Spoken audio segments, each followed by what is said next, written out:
Lenten rose is a long-blooming perennial that blooms in February, March, maybe even into April, depending on the variety.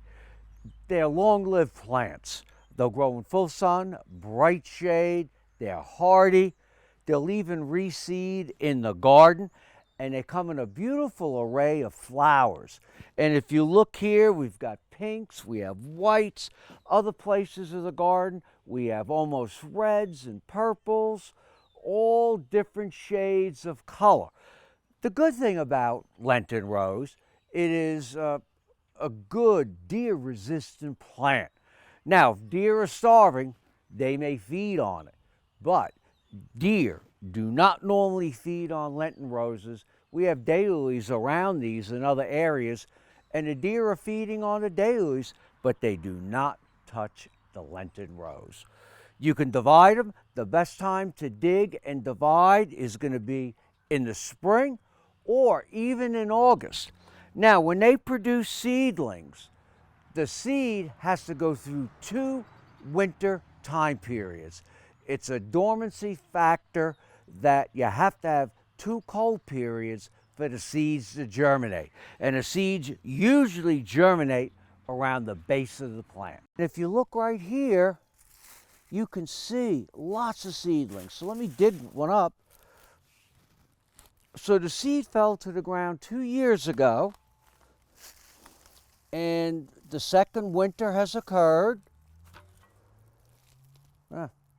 We'll pull out the weeds here, but if you look, here are the little seedlings,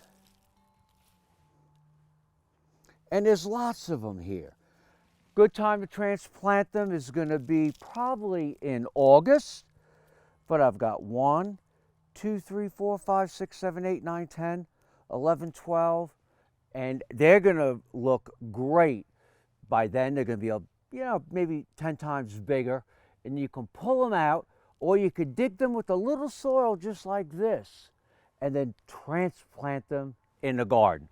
That's a great way to propagate your own hellebores. Another way, these are 2 that I dug. You're going to go ahead and just shake the soil, or you could plant these on their own, but I want to make a few more. And you're going to come in here and you can just pull them apart. If you need a knife, that's great, but this is a wonderful plant that you can use in the garden. If you look at these here, or many of the hellebores we have, they have different shaped leaves. This is a rather unusual one called multifidus, and it has really nice dissected leaves.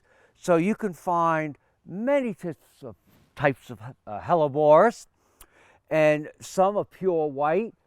Some of you may even have what is known as the Christmas rose, and that's finished blooming. That's one that blooms for Christmas.